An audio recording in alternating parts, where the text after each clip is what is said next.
10 tips for getting started with self-publishing. Tip number 1. Think long and hard about what you want. Why are you doing this? What are you hoping to achieve? If you can keep the answers to those questions crystal clear and laser focused within your mind throughout the whole process, then that should stop you from going astray. Tip number 2. Read everything. From blog posts to podcasts to YouTube videos, there's so much out there. There's so much content for free available online, and you should consume it all. From the experience stories to the how-to, they will all help you when it comes time. Tip number 3, timelines.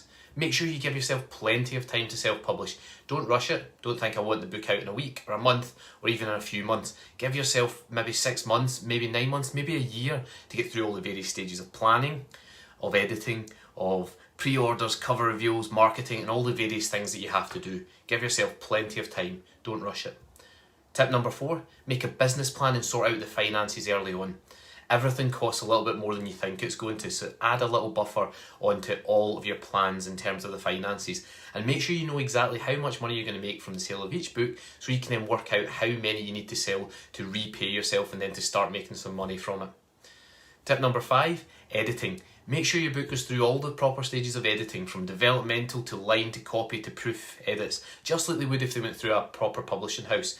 You are your own publisher when you're self-publishing, and you've got to make sure that your product is up to the same standard as those who are going through an actual publishing house. Tip number 6, formats to publish in. Do you want to just do an ebook, obviously the cheapest option, or do you want paperbacks, or do you want hardbacks as well? There's lots of different ways to do it. You need to research them all and see what you have to do in order to provide that. Number 7, cover illustrations or design. A must. You must invest in this. People say you don't judge a book by its cover, but that's wrong. People do judge it by its cover. So make sure you've got a good one by choosing a good cover designer or illustrator. Tip number 8, do a cover reveal. Make sure that you shout about your book, you let everyone know about it.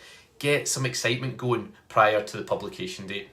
Tip number 9, marketing and publicity. Don't forget those things. You need to make sure people know about your book, otherwise, how are they going to buy it? And number 10, find out courses. So find out how to do all of the different stages of self-publishing, from uploading your book onto Amazon KDP to Ingram Spark to doing all the marketing and publicity. Make sure you know your cover designer and illustrator has all the correct dimensions, the correct trims and bleeds and so on that are required in order to produce you something that you'll be proud of in the cover of your book, full of your own words. So those are my top 10 tips to help you get started with self-publishing. Keep tuned in this channel and I'll provide you with more of them as I go along my own self-publishing journey.